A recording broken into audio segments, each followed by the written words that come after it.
រឿងបាបបុណ្យប្រកាសជាមានពិតមែន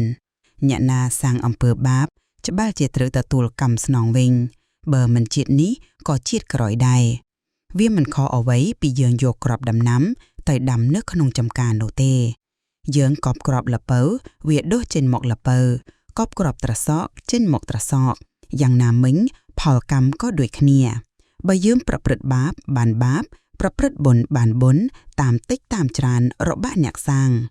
ជាស្ដែងលោកអ៊ំជឹមគាត់មានអាយុ60ឆ្នាំគត់ប្រហែលជាមានបាបជាប់ខ្លួនមកពីជាតិមុនទើបជាតិនេះគាត់คล้ายទៅជាមនុស្សថ្លង់ស្ដាប់អ្វីមិនលឺដូចគេពេលនិយាយជាមួយអ្នកដតីគាត់ស្រែកខ្លាំងរួចហើយគាត់យកដៃកដោបត្រចៀកផ្អៀងចាំស្ដាប់សំឡេងតបវិញអ្នកនិយាយជាមួយគាត់ត្រូវជំទាវស្ទើរបែកបំពង់កទើបគាត់លឺគាត់ចូលចិត្តសម្លាប់សត្វណាស់ជាពិសេសកីឡារបស់គាត់គឺការស្ទួតត្រីដែលស្ថិតនៅក្នុងអំពើបាបទៀតគាត់ពូកែស្ទួតត្រីណាស់ទៅស្ទួតម្ដងត្រឡប់មកវិញបានត្រីពេញទ្រង់មានត្រីផ្ទុកត្រីអណ្ដែងត្រីឆ្លាំងជាដើមគាត់សម្លាប់ត្រីនៅអង្រែបុកគ្រឿងដាក់តែមួយអង្រែត្រីប្រកាច់ទ្រុលកាត់ក្បាលនិងធ្វើស្រកាយ៉ាងស្ទាត់ជំនាញព្រោះគាត់ធ្លាប់ធ្វើត្រីតែអញ្ចឹងតាំងពីយូរណាស់មកហើយបើរាប់ជាចំនួនត្រីរាប់ពាន់ក្បាលរហូតញាក់ចាស់ទុំដូចគាត់ប្រាប់ឲ្យឈប់សម្លាប់ត្រីទៅទៀតប៉ុន្តែគាត់មិនស្ដាប់ញាក់ណាទាំងអស់ព្រោះគាត់ចាត់ទុកថាវាគឺជាអាហាររបស់មនុស្សថ្ងៃមួយអ៊ំប៉ុនមានវ័យប្រហែលគ្នានឹងអ៊ំជឹមដែរគាត់បានបបួលគ្នាទៅស្ទូចត្រីយើងក៏ទៅស្ទូចឯងណាប៉ិនចំការក្រូចរបស់យាយយាមក្នុងប្រឡាយទឹកក្បែរនោះមានត្រីច្រើនណាស់យើងចូលទៅក្នុងចំការរបស់គេអញ្ចឹងគេមិនថាអីទេមិនថាអីទេប៉ុន្តែកុំទៅពេលថ្ងៃត្រូវទៅពេលយប់ហាហេតុអីទៅព្រោះពេលថ្ងៃយាយយាមស្រោចដំណាំរំខានណាស់បើពេលយប់វិញត្រីច្បាស់ជាស៊ីសង្ទួតខ្លាំងព្រោះវាកំពុងឃ្លាន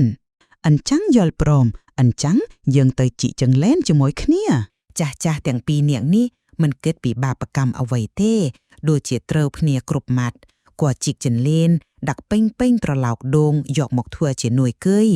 ចង្លែនគឺជាសត្វអត់ធ្មត់ណាស់ទោះជាក្តាច់វាដាច់ពី3កំណត់ក៏ដោយក៏វានៅតែត្រដរចុះឡើងមិនងាយងាប់ងាយឡើយ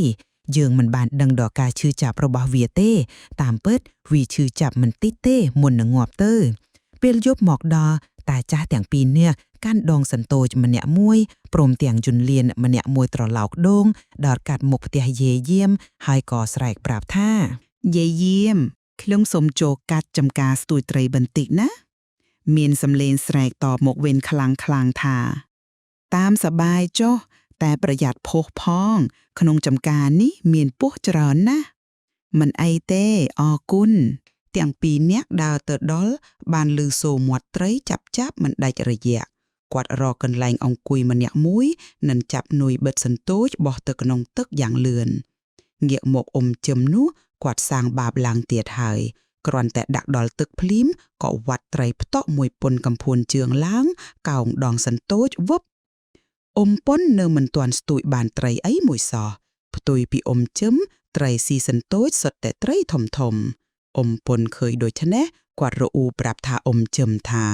ខ្ញុំនៅមិនតាន់បានអីមួយសោះតែម្ដងហើយវើយជឹម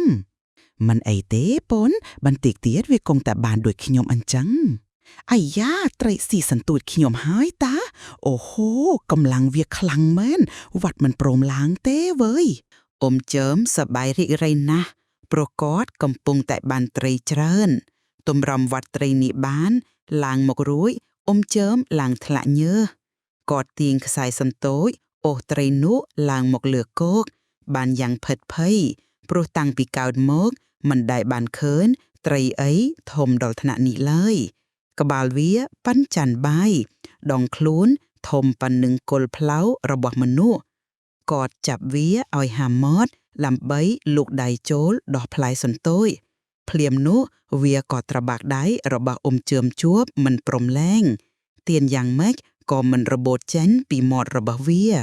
ធ្មេញដ៏មុតស្រួយរបស់ត្រីផ្ទាក់ដ៏ធំនេះខំដៃរបស់អ៊ំជឹមជួបមិនព្រមលែងទៀនយ៉ាងម៉េចក៏មិនរបូតចេញពីមាត់របស់វាដៃរបស់អ៊ំជឹមរហូតឈាមរហាំ កតស្រែកហៅអ៊ំពិនឲ្យមកជួយអូយជួយផងវើយតាពិនអ៊ំពិនបានលឺហើយក៏ទម្លាក់ដងសន្ទូចរបស់គាត់ចោលទាំងតក់ស្លុតនិងរត់មករកយ៉ាងលឿនអ៊ំពិនមកដល់ឃើញត្រីផ្ទក់យកកំពុងតែខំដៃរបស់មិត្តជាប់ដូច្នេះគាត់ក៏ចាប់ត្រីកន្ត្រាក់យ៉ាងខ្លាំងរហូតរបួសដោយទាំងម្រាមដៃអ៊ំចឹមចេញមកសំឡេងរបស់អ៊ំចឹមស្រែកយ៉ាងកងរំពងដៃរបស់គាត់ដាច់ម្រាមអស់4នៅសល់តែមេដៃមួយប៉ុណ្ណោះត្រីផ្ទក់យ៉ាក់នោះវានៅលើកកនៅឡើយក្របភ្នែករបស់វាមូលខ្លឹមនិងឡើងក្រហមដូចភ្លើងវាប្រាំងសម្លក់អ៊ំចឹមថ្លៃរួចហើយក៏វ៉ាក្លឹកខ្លាកចុះទៅក្នុងប្រឡ័យវិញទៅអ៊ំប៉ាន់ប្រញាប់នាំមិត្តទៅមន្ទីរពេទ្យដើម្បីឲ្យពេទ្យដេមុខរបួសនិងត្រូវដេកព្យាបាលនៅមន្ទីរពេទ្យនោះឯងពី3ថ្ងៃក្រោយមកអ៊ំប៉ាន់ទៅលេងអ្នកជំងឺនៅមន្ទីរពេទ្យព្រមទាំងប្រាប់ថាត្រីមួយក្បាលនោះមិនមែនជាត្រីធម្មតាទេប៉ុន្តែវាជាត្រីខ្មោចត្រីព្រាយបិសាចការដែលជឿថាវាមិនមែនជាត្រីធម្មតាក៏ព្រោះតែក្របភ្នែករបស់វាឡើងក្រហមដូចភ្លើងប្រៀបដូចជាភ្លើងឆេះនៅក្នុងភ្នែករបស់វាគ្មានខកឡើយអ៊ំជឹមត្រូវคล้ายខ្លួនទៅជាអ្នកពិការអស់ម្រាមដៃដល់ទៅ4ម្រាមគាត់នឹកស្ដាយម្រាមដៃឡើងស្រក់ទឹកភ្នែកតក់ព្រមទាំងនិយាយស្បត់នៅចំពោះមុខអ៊ំប៉ុនថាចាប់តាំងពីពេលនេះតទៅ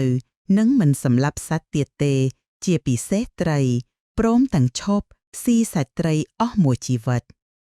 អ៊ំប៉ុនលើដៃទូលក្បាលអនុមោទនាសាធុទៅជាមួយគ្នាដែរខ្ញុំ